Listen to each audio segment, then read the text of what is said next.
vais me tourner maintenant vers Olivier Mathiot.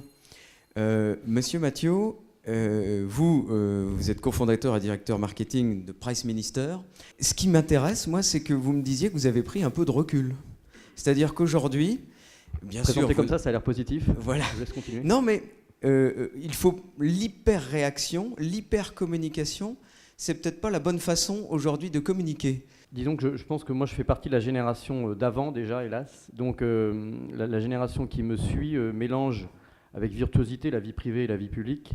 Donc le rapport à l'intimité a complètement changé et je pense que le risque pour ma génération à moi, c'est finalement peut-être de deux ordres. Il y a deux risques, je dirais. Le premier, c'est la trop grande réactivité de Twitter. Par exemple, quand vous dites que le premier truc que vous faites en vous réveillant, c'est de consulter Twitter, je me rends compte que moi aussi, donc on doit avoir la même maladie. En revanche, j'essaie de ne pas répondre trop vite, effectivement, ou pas tout le temps, sachant qu'évidemment, la brièveté ou ce qu'impose finalement le laconisme qu'impose Twitter parfois entraîne vers de l'agressivité. Donc je fais attention à ça. Et le deuxième risque, à part l'hyper-réactivité, c'est les problèmes d'ego. Parce qu'effectivement, à partir du moment où on mélange son entreprise et sa propre personne, ce qui est en fait intrinsèque aux médias sociaux, il y a un petit risque, je trouve.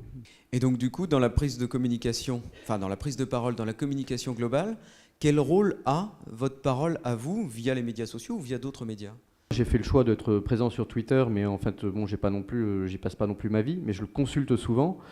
Et la réalité, c'est que c'est pour moi un instrument de communication parmi d'autres, mais il est vrai qu'avec France Digital, par exemple, mais même avec Price Minister, on décide aujourd'hui de prendre la parole aussi à travers des tribunes qui sont des moments de prise de parole de 5000 signes et pas 140, donc qui sont évidemment par définition d'un ordre différent, c'est ce que j'appelais prendre du recul, où on peut analyser les choses, et Twitter sert davantage à relayer, à mon avis, enfin en tout cas dans ce cadre-là, des prises de parole un peu argumentées, un peu développées, et donc plutôt que évidemment de synthétiser les idées en une phrase, qui est plutôt un exercice humoristique, on essaie davantage de relayer des idées qui elles-mêmes sont relayées finalement par des véritables médias, dans la Tribune, les Échos, le Journal du Net, etc.